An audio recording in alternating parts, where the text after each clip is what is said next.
What kind of world do we live in? What kind of universe? Well, thanks to telescopes, well, like, for example, that one over there, and today especially the Hubble telescope out in space, we know a great deal about what's out there, the structure of the universe, how it came into existence, how it got to be the way it is today. Beginning with planet Earth, we know it to be part of the solar system. Our sun is a star, much like all the other stars. Stars are gathered together into great swirling whirlpools called galaxies. Our galaxy is called the Milky Way galaxy.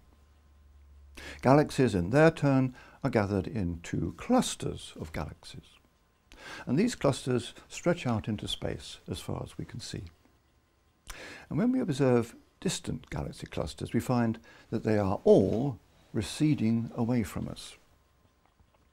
The further off a galaxy cluster, the faster it's receding into the distance. And all this seems to point to the idea that at some time in the past, all the matter of the universe was gathered together at a point. There was a great explosion, the Big Bang, and everything flew apart. The motion of the galaxies we see today is exactly what we would expect if it had resulted from such an explosion. Not only that, but knowing how fast a galaxy cluster is moving and its distance from us, we can work back to when everything must have been together. In other words, when the Big Bang occurred. And it turns out that it happened 13.7 billion years ago. Our current thinking about how the Big Bang developed is nothing short of amazing. This is where it all starts. First, there is a brief period of very, very rapid expansion, which we call inflation.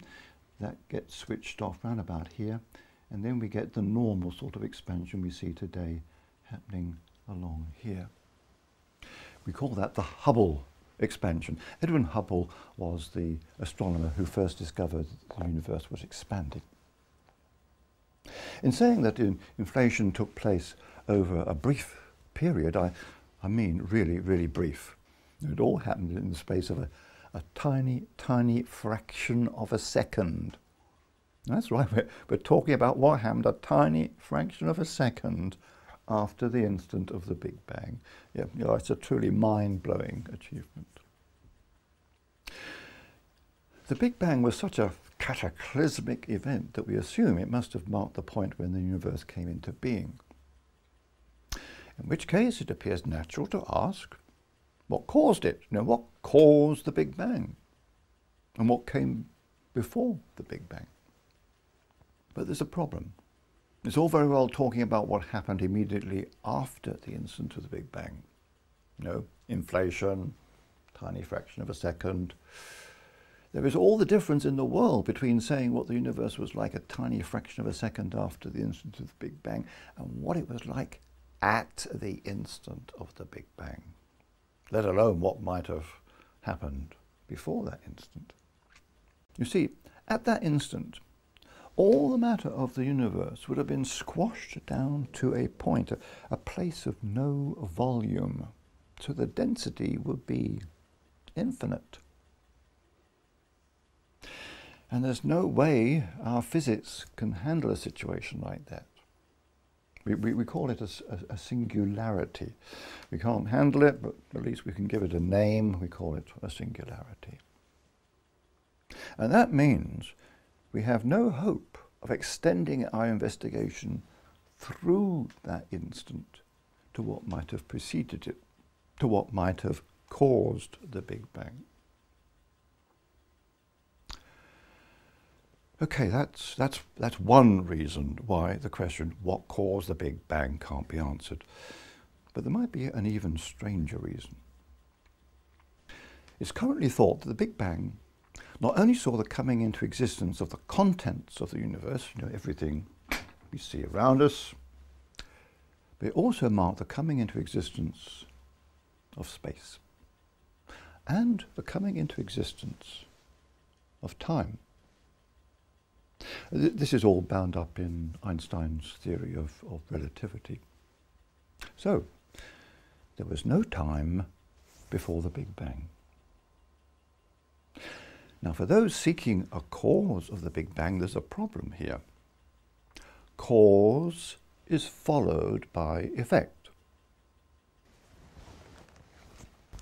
I stir the coffee, that's the cause, and what you see happening there is the effect. First the cause, then the effect. The effect here is the Big Bang. So the cause of it must have existed before the Big Bang. But where the Big Bang is concerned, there is no before. So it's not simply a case of us not knowing how to extrapolate through that point of infinite density. No, the problem goes deeper than that. The question, what caused the Big Bang? The question itself probably has no meaning. There is no time to accommodate a cause, so there can't be a cause. St. Augustine was once asked, what was God doing before he made heaven and earth? And Augustine replied, he was creating hell for people who ask questions like that.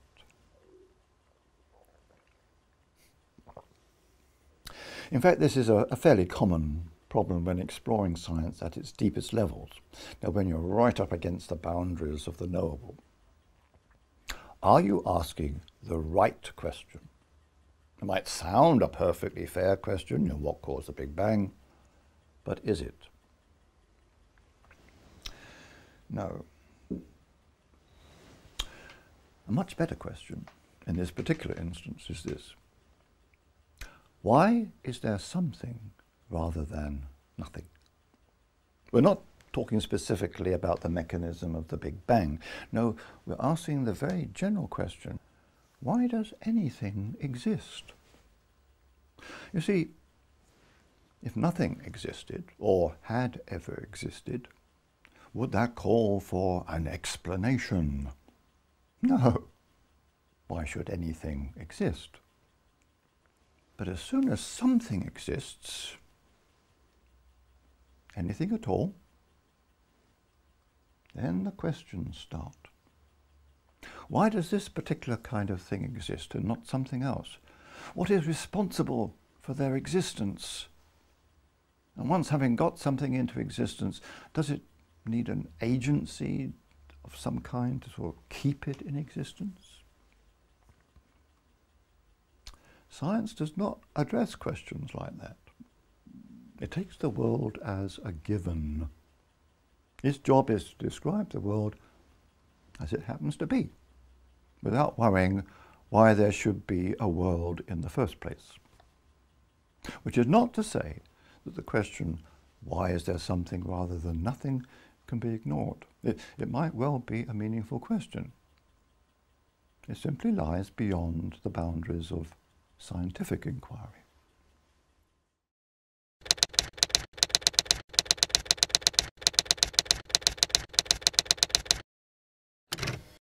Was that all right for sound? I thought I heard a door bang during that take. Ah, but was that a meaningful question, Tony?